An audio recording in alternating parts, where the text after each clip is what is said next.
meze bite amwe mu makuru meza akomeje kugenda avugwa by'umwihariko ku mbuga nkoranyambaga ku mbuga nkoranyambaga haravugwa ko uyu wahoze nako ni Manzi nyirizina yitwa Manzi na Fabiola bamamaye muri cinema nabo ngabo bagiye kugaruka rero nyuma y'igihe kinini cyane tutababona.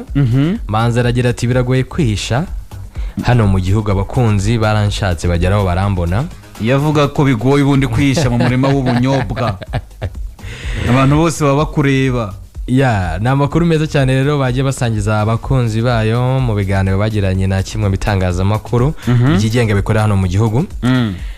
Bavuze ko bagiye kugaruka muri sinema nyarwanda, filme yabo nshya yitwa Tears of Love. Urumva n'undi ni none se si bahinduye ururimi, ni translation ibyo nendaga kuvuga. Abantu babakunze mu marira y'urukundo none bagarutse n'ubundi mu marira y'urukundo ariko babishyize mu cyongereza. Mu marira y'urukundo still ni nkaho urundi barabisobanuye kera wasangaga uri umuhanzi, ubwo nabo n'abahanzi si artist nabo n'abahanzi nubwo ari abakinnyi ba sinema, ariko ubwo nibo bahangaga ibyo bihangano byabo by'izo filime. Actually narabakurikiranye narabakundaga cyagihe time bakinnye filme nziza, niba abantu bashoboraga kugaragaza emotion at the right moment kabisa, umuntu akagaragaza uko yumva.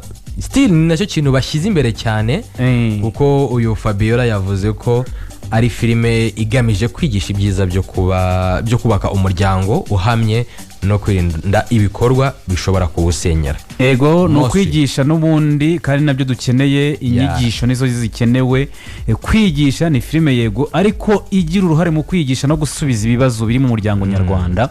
Izafite aho ihuriye rero niyo yabanje, kubera ko avuga ko hari umwana yataye, uzagaragaramo ko ari umwana yataye, nibyo byose bigenda bigaragara mu muryango nyarwanda. Ngo twizere ko ababakunze n'ubundi bagomba gukomeza kubatera ingabo mu bitugu. Andi makuru rero asa nkasekeje ariko anashimishije. Yusi Bwiza mu minsi ishize dutse kuvuga ko yarari hanze.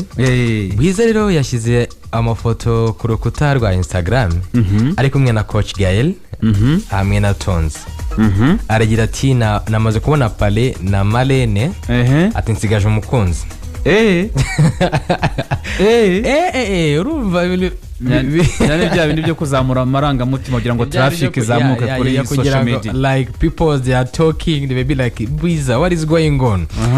Nyuma y'ibizamini bya DNA ku bitaro bibiri bitandukanye, umwavoka wa Davido yavuze ko Anu Adeleke atari umwana wa Davido. Abaganga neza barebye neza mu byuma, barareba basanga mu tumenyetso ndangasano byanze. Arya mwabyitaga serire mukiga ni serire buriya I think ni DNA nyine utwo tumenyetso baba bari gupima bareba zase ko mufite umuhuriye cellular hanyuma barasanga bimeze bite rero. Basanze rero nyuma y'ibizamini byakozwe ku bitaro bibiri bitandukanye, umwavoka wa Davido yatangaje ko basanze uyu mwana atari uwa Davido. Ati nuwande ntabwo bigeze bavuga papa we.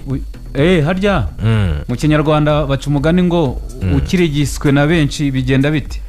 Namenye wamusekeje still niko byagenze se kuri uwo. Ntabwo bigeze batangaza papa w'uyu mwana nyirizina. Ndavuga kuri nyina. Yaba yarasekejwe na benshi, yarakirigiswe na benshi, ntamenye wamusekeje. Ubwo ibyo nibyo turaza ko dutegereje rero mu itangazamakuru. Turakomeza dukurikirane iyi nkuru by'umwihariko. Andi makuru asa nk'ari shock n'uyu mugabo Didi. Didi urabizi yatawe muri yombi. Ndetse yo muri uyu mwaka muri Mata. Ndatekereza aribwo ikirego cye kizongera gusubukurwa. Uyu mugabo rero agiye gukorwaho filime, nako filime yamaze gukorwa y'iminota igera kuri 90. Ni filime mbarankuru igaruka ku buzima yabayemo. Ngo ni isaha n'igice. Imwe twoza turi kuganira. Ni imwe muri filime zateguwe na Peacock. Urumva igaruka ku buzima bwa bamwe mu bavuga ko bagiye bahohoterwa na PDD ku bavuga ubuzima ariko ni ibintu nagiye nsoma ariko ni ibintu biteye ubwoba. Harimo abamwambikaga, harimo abari abakozi be, harimo abitabiriye ibyo birori byiwe, harimo n'abavugaga ko muri studio bagiye bagasanga hariyo kwaka itara ry'umutuku batirwaga bakomanga bamenyaga ibiri ko. It's like nyine n'abavuka bamwe mu bagore bamushinja baravuga ati Diddy is an animal. Okay. Ibintu biteye ubwoba rero. Andi makuru meza cyane yanyuma ina dusorezaho. Social Mura agiye kumurika album ye yise Confidence. Yari indirimbo zigera kuri 12. Nyinshi yavuze ko ari nshya yakoranye n'aba producer ba hano mu gihugu. Barizo abantu bamenye cyane se ziri mu kurwo rutonde. Na nimwe kuko nagiye mbona ni nshyashya. Yavuze ko zitarumbwa na rimwe. Zirimo za Amora, zirimo za Ogar, zirimo za Confidence yitiriye iyo album. Yavuze ko hariho n'indirimbo yo kuramya no guhimbaza Imana. Ayishimira nyine ko hari aho yamugejeje, hari iki imaze gukora ku rugendo rw'ubuzima bwe.